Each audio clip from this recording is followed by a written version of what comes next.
ఈ ఆలోచన మీకు ఎలా వచ్చింది అని అడగాలని ఉంది, కానీ రితేష్ గారు ఉంటే ఈ ఆలోచన నాకు ఎందుకు రాలేదు సిగ్గుపడంటుందండి. మంచిగా కూర్చోపెట్టి వీ హ్యావ్ టు ఆస్క్ కదా, why what is the need?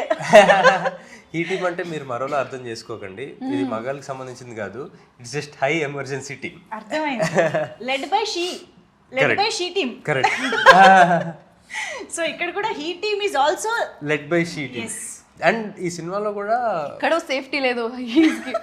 Faria మాకు సీనియర్. ఓ యా, ఓకే.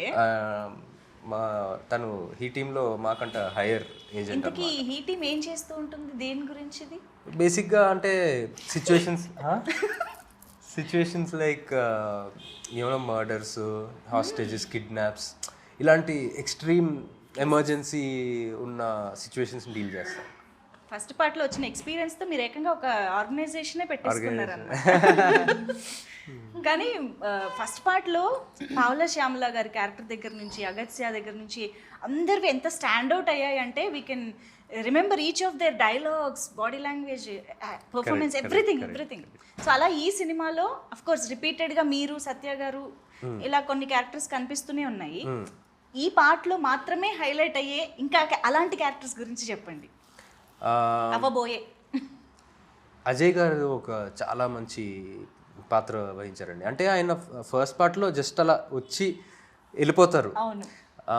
ఈ పార్ట్లో దాన్ని ఇంకా ఎక్స్ప్లోర్ చేసి ఆయన క్యారెక్టర్కి ఒక బ్యాక్ స్టోరీ ఉండి, ఓకే, దట్ అంటే ఫస్ట్ పార్ట్లో కూడా అనుకోని యాంగిల్స్ ఆయన క్యారెక్టర్లో తీసుకొచ్చారు.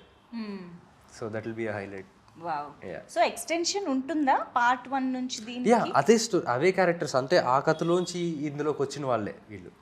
ఓ, యా, ఆల్ టుగెదర్ న్యూగా స్టార్ట్ అవ్వడం కాదు, ఆల్ టుగెదర్ న్యూగా స్టార్ట్ అవ్వడం కాదు. అంటే ఆ క్యారెక్టర్స్, ఆ కథ, అంటే ఆ లైఫ్ అయిపోయి కాప్స్ ఎలా అయ్యారు, ఇంకా yeah different setup. Yeah, okay, this is interesting. ఇక్కడైతే ఇంకా బాగా ఇప్పుడు ఇలా చూడని వాళ్ళు అయితే ఏం చేయాలండి? పార్ట్ 1 చూడని వాళ్ళు అయితే ఏం చేయాలి? చూసానండి. ఓకే, ఆఫ్టర్ నరేషన్ డెఫినెట్గా అయిపోయారు మీరు ఇంకా. అంటే నా తెలుగు ఫిల్మోగ్రఫీ, సారీ తెలుగు ఫిల్మ్స్లో వొకాబ్యులరీ కొంచెం తక్కువే, చిన్నప్పటి నుంచి చూడలే. కానీ అలవాటు పెట్టిన రావడానికి ఒక రీజన్ ఇదే అనుకుంటా, that I did not know much about it, and once I entered I had to educate myself a lot, and this was one of the films that was on the list for sure, but I did not find the time to watch. Understand, once in a while అలా కొన్ని సినిమాలు అలా skip అయిపోతూ ఉంటాయి ఎక్కడో. Yeah, no problem. So అదే నా question ఏంటంటే, ఇంకెప్పటికీ చూడని వాళ్ళు ఉంటే డైరెక్ట్ గా రావచ్చా, చూసే రావాలా? చూసి వస్తే ఇంకా బెటర్, బట్ మీకు ఏం జరుగుతుంది అన్నట్టుగా ఏమనిపించు. ఓకే,